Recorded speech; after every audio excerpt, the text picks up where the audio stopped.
Šiandien visame pasaulyje minima neįgaliųjų diena. Šia proga Klaipėdoje buvo atliktas eksperimentas. Neįgali moteris mėgino patekti į kelias valstybinės institucijas. Deja, ne visos negalios ištiktą žmogų pasitinka svetingai. Klaipėdietė Liudmila prie vežimėlio prikaustyta jau 15 metų.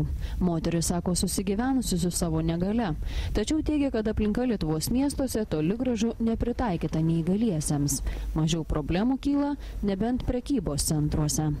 Arba tėvai, arba draugai kažkas vis tiek turi važiuoti su manim, kad padėti, kad nueiti. Tai gerai dar būna, kad nusileidžia, kad kokį parašą pastatyčiau. Tai pačiai tai neįmanoma. Nepritaikyta Klaipėda visiškai? Ten, kur kažkokias pažymus išduoda, tai nepritaikyta. Liudmila kartu su būriu aktyvių klaipėdiečių šiandien įsiruošė į žygį po įvairias valstybės institucijas – Mokesčių inspekciją, Sodrą, Klaipėdos miesto savivaldybę. Deja, tik pastarojoje neįgali moteris buvo pakelta specialiu liftu. Sodroje liftas neveikė. Kuriozinė situacija daug metų yra neįgalumo ir darbingumo nustatymo tarnybos Klaipėdos padalinyje. Nors neįgalieji turėtų būti dažni šios įstaigos lankytojai, patekti į vidų su vežimėliu neįmanoma. Aš pati einu, sėdi mašinoje, ateina ir parašą ima, kur mašina sėdi. A taip niekur.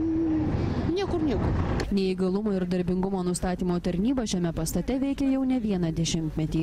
Paradoksalu, tačiau reikalai pajudėjo tik po šio eksperimento.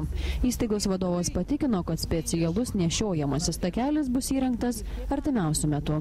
Tik kalbėjau su direktoriaus pavaduotoju reikalam, kad jie susisieks su puntuku, neįgaliųjų priemonių gamybos įmonė, kuriai galvojame užsakyti tokį mobilų pandusą, kaip sakant, kad pagal reikalą kaip knygais. Aš esu matęs užsienio, būtent Švedijoje tos dalykus ir suprojektuos padarys, kad kaip knygais įskleistų, kad galėtų žmogų užvežti.